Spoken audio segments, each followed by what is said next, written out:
Anshul Abhijit ji Congress party के प्रवक्ता हमारे साथ हैं। अंशुल जी, स्वागत है आपका। आपके लिए अब बहुत अच्छी खबर तीनों राज्यों से नहीं है।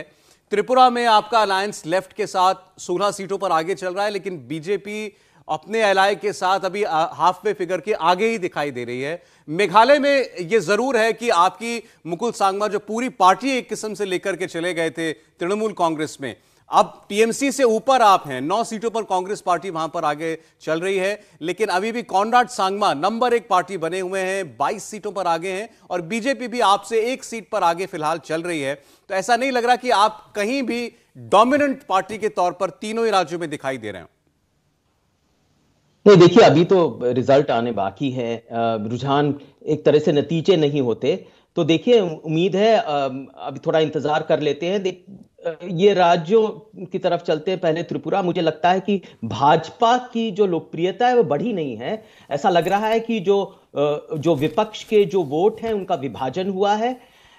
अगर भाजपा की लोकप्रियता, उनके ऊपर भरोसा अगर बढ़ता। फ्रीडम ऐप से सीखकर आप फलों को उगाते हैं क्या? अगर ऐसा है तो आपके फलों को 1 करोड़ फ्रीडम ऐप के जो ग्राहक हैं उन्हें बिना किसी खर्चे के आप उसे बेच सकते हैं। अगर लोग विरोध में नहीं होते तो उनको अपने चीफ मिनिस्टर बदलने की जरूरत नहीं होती, और उन्होंने ऐसा बदला भी। बल्कि जब उन्होंने चीफ मिनिस्टर और नए चीफ मिनिस्टर की घोषणा की तो वहां पर बवाल मच गया। एक तो मिनिस्टर ने कुर्सी तोड़ना शुरू कर दिया वहां पर। तो ऐसी बात नहीं है। और ये जो डबल इंजन की सरकार की आप बार बार बात कर रहे हैं, डबल इंजन की जो मिथ है, इसको बिल्कुल खत्म कर देना चाहिए। क्योंकि डबल इंजन हुआ डबल वैमी, डबल नुकसान, डबल हिंसा वहां पर हुई, डबल वहां पर लोगों को फायदा बिल्कुल नहीं हुआ। और इसलिए नहीं हुआ क्योंकि जो लाभार्थी स्कीम है वो तो जमीन पे है ही नहीं। बार बार ये भाजपा ये कह रही है कि लाभार्थी है वहां पर, लेकिन अगर आप ग्रामीण क्षेत्र में जाएं, और मैं काफी घुमा हुआ हूं, रोड नहीं है, जल जीवन जो इनकी जो योजना है वो सिर्फ पेपर पे है। वहां पर बिजली नहीं आता है, वहां पर स्वास्थ्य की कोई सुविधाएं नहीं है, शिक्षा नहीं है। और यहां पर आप जाएंगे नागालैंड तो बिल्कुल करप्शन से भरा हुआ है, भ्रष्टाचार मेघालय में भी है, बल्कि भ्रष्टाचार के जो आरोप है वो वोटर लिस्ट से ज्यादा है वहां पर। क्या भ्रष्टाचार नहीं हुआ? कोल माइनिंग हुआ, कोविड के बारे में भ्रष्टाचार हुआ वहां पर। ये मिथ ब्रेक क्यों नहीं कर पा रही है कांग्रेस? फिर तो सवाल ये उठेगा। हमारे सहयोगी गौनिका इस वक्त मेघालय से जुड़ी हुई है।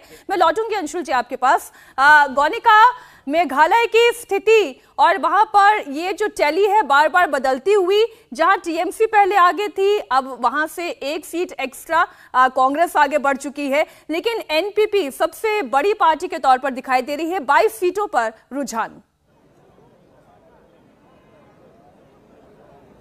बिल्कुल मीनाक्षी, लगातार यहाँ पर सिचुएशन बदल रही है और इसीलिए अभी किसी भी पार्टी के ऑफिस में जश्न शुरू नहीं हुआ है।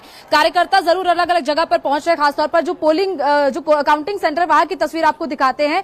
ये दरअसल एक पूरा एरिया बनाया गया है जहां पर अलग अलग पार्टी के जो समर्थक है वो यहाँ पर पहुंच रहे हैं, और हर पार्टी के समर्थक यहाँ पर पहुंचकर जैसे ही टैली जैसे ही बदलती है वैसे ही उस खेमे में खुशी आ जाती है, लेकिन दूसरा खेमा उदास हो जाता है। और इसीलिए अभी सिचुएशन बहुत डाइसी यहाँ पर बनी हुई है, क्योंकि यही फिलहाल जो तस्वीर साफ हो रही है वो यही लग रहा है कि हंग असेंबली की और ही ये पूरे नतीजे बढ़ रहे हैं।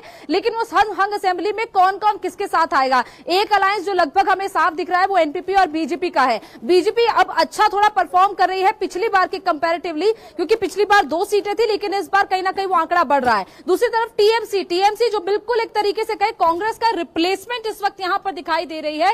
कांग्रेस की काफी हद तक सीटें टीएमसी यहां पर लेकर गई है। तो जहां पर हम देखते थे कि पंजाब और दिल्ली में आम आदमी पार्टी कांग्रेस का रिप्लेसमेंट बनी थी, वही टीएमसी अब यहां पर कांग्रेस का रिप्लेसमेंट मेघालय में बन रही है। और यही वजह है कि कांग्रेस के लिए अच्छी खबर नहीं है। कांग्रेस के मुकुल सांगमा जब अपने साथ विधायकों को लेकर गए वो सही सबसे बड़ा झटका था, क्योंकि मुकुल सांगमा एक बड़ा चेहरा है, मुख्यमंत्री रहे हैं और उनका प्रभाव काफी इलाकों में है। लेकिन प्रभाव देखिए 2 इलाकों में बटा हुआ है। अगर हम शिलोंग के इलाके की बात करें तो वहां मुकुल सांगमा का प्रभाव ज्यादा है। तुरा के इलाके की बात करें तो वहां पर कॉनराड सांगमा का प्रभाव ज्यादा है। इसीलिए एक हिस्से में अगर मुकुल सांगमा को खुशी का मतलब अच्छी खबर मिलती है, तो दूसरी तरफ से यानी कि तुरा के इलाके से शायद उनके लिए ज्यादा अच्छी खबर ना आ पाए, ज्यादा सीटें उनके कैंडिडेट्स को ना मिल पाए। लेकिन जितनी सीटें फिलहाल मिलती दिख रही है वो एक काफी अच्छा संकेत है तृणमूल कांग्रेस के लिए, क्योंकि ममता बनर्जी जब यहां पर आई थी, ममता बनर्जी ने भी कांग्रेस पर प्रहार किया था, राहुल गांधी ने टीएमसी पर प्रहार, ममता बनर्जी पर प्रहार किया था। तो जब तक आप अपनी ये पूरी रिपोर्ट जनता के सामने रख रही हैं,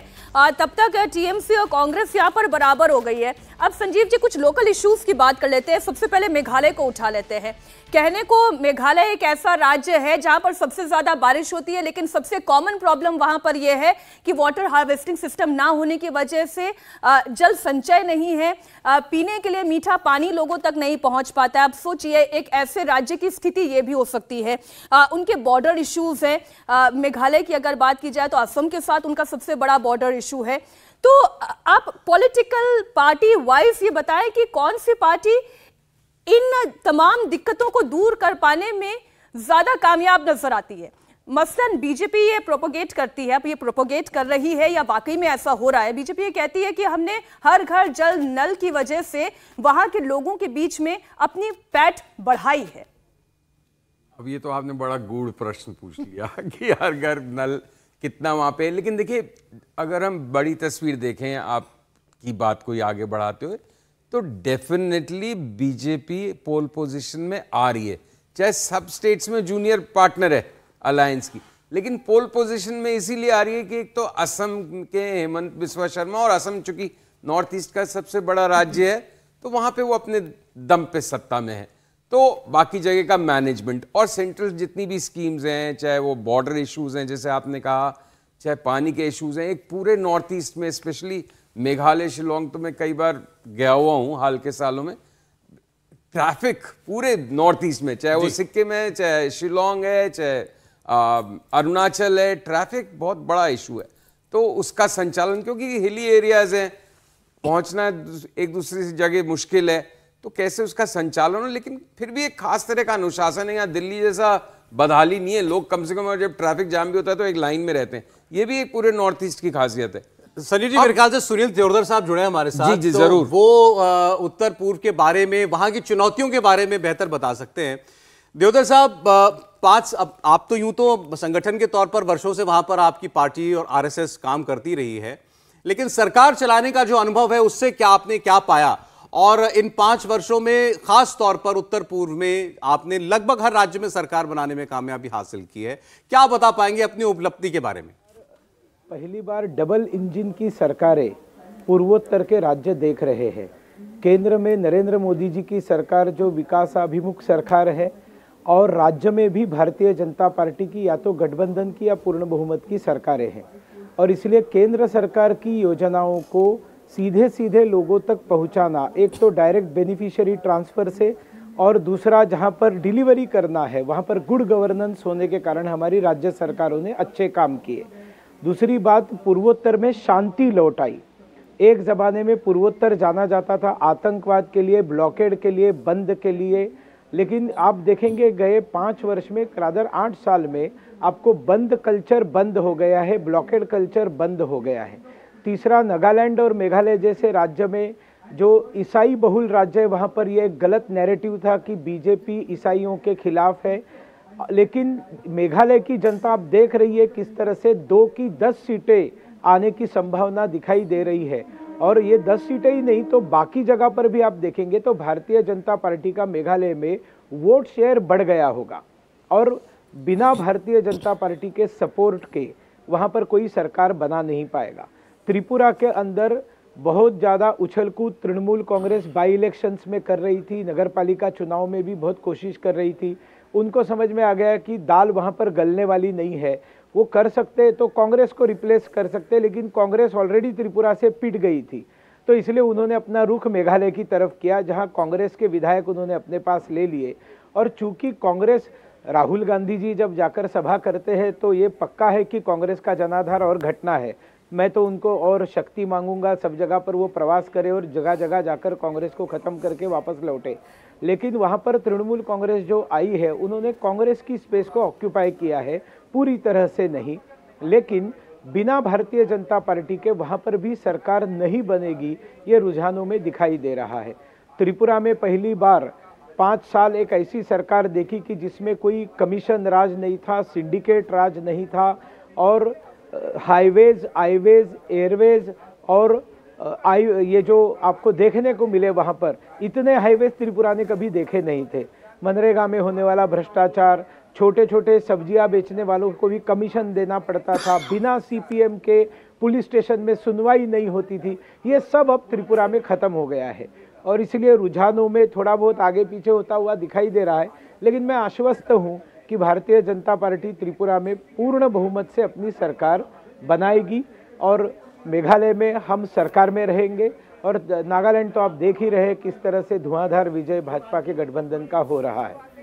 अभिजीत जी के पास जाना चाहता हूं आपकी बातों को लेकर, क्योंकि वो कह रहे थे कि आपका डबल इंजन मतलब डबल ट्रबल है, डबल नुकसान होता है। अब कम से कम आंकड़ों में तो देखकर हम ये नहीं कह सकते। जी अभिजीत जी, आप उत्तर दे सकते हैं सुनील देवधर जी की बातों का। नहीं, देखिए आप जानते हैं मेघालय में तो मल्टी डायमेंशनल पॉवर्टी में ये 5वें स्थान पे है और नागालैंड या त्रिपुरा और भी आगे वाले स्थान पे हैं, क्योंकि ये नीति आयोग के आंकड़े हैं, मेरे अपने नहीं। तो लाभार्थी अगर स्कीम्स हैं, भाजपा की कोई स्कीम्स है, डबल इंजन सरकार है, डबल ट्रबल अगर नहीं है, अगर डबल हिंसा नहीं हुई, डबल नुकसान नहीं हुआ। त्रिपुरा आप जानते हैं कि एक हिंसा का मरकज बन गया है। वहां पर महिला शोषण जो है एक तरह से वो बलात्कार का एक मरकज है, एक कैपिटल कहलाता है वहां पर। तो और वो हमने देखा भी था इलेक्शन के दिन, उधर भी देखा था, नागालैंड में भी देखा था कि किस तरह वहां पर एक तरह से एक बाइक वाहिनी चली हुई है। ऐसे वहां पर ऐसे लोग हैं, ऐसे बदमाश हैं, ऐसे आवारा हैं जो आतंक से अपनी बात फैलाते हैं। और ये बीजेपी आतंक में ही विश्वास करती है, गुंडागर्दी में विश्वास करती है, आतंक फैलाने में, डराना धमकाना, और ऐसा ही वहां पर व्यवस्था चल चुकी है। फ्रीडम ऐप से सीखकर आप फलों को उगाते हैं क्या? अगर ऐसा है तो आपके फलों को 1 करोड़ फ्रीडम ऐप के जो ग्राहक हैं उन्हें बिना किसी खर्चे के आप उसे बेच सकते हैं। नागालैंड में भी वही हाल है। अगर आप नागालैंड वहां दीमापुर से अगर आगे चले जाएं, हाँ हो सकता है असम से दीमापुर तक आपने एक रोड बना दी जो चमकती हुई है, लेकिन थोड़ा ग्रामीण क्षेत्र में चले जाएं तो न कोई स्कीम है, न कोई जल जीवन स्कीम है, न बिजली है, न पानी है, न स्वास्थ्य की कोई व्यवस्था है, न शिक्षा है। जरा जाके तो देखिए। लेकिन अभिजीत जी, थोड़ी देर पहले नलिन कोहली हमारे साथ जुड़े थे, वो ये कह रहे थे कि ये नागालैंड ही है जहां पर 100 सालों के बाद पहला रेलवे स्टेशन बना, तो ये गलती किसकी? आप ये बताइए कि नागालैंड में वहां पर नौजवान ये चाहते हैं, वहां पर वो प्रसिद्ध है कि वहां पर स्पोर्टिंग एक तरह से बहुत ज्यादा स्पोर्टिंग अचीवमेंट से उपलब्धियां हैं। वहां पर दीमापुर में तो आप स्टेडियम बना नहीं पाए। वहां पर जो जितने भी नौजवान हैं जो खेलना कूदना चाहते हैं उनके लिए कोई सुविधाएं तो है नहीं। स्वास्थ्य की बात करिए, शिक्षा की बात करिए, आप ग्रामीण क्षेत्रों में जाके घूमिए, जहां पर मैंने घूमा था, मेघालय में घूमिए, गारो हिल्स में जाइए, वहां पर जल जीवन। इंडिया टीवी हर वक्त हर जगह डाउनलोड करने के लिए सर्च करें India TV news Google play store या ऐप स्टोर पर।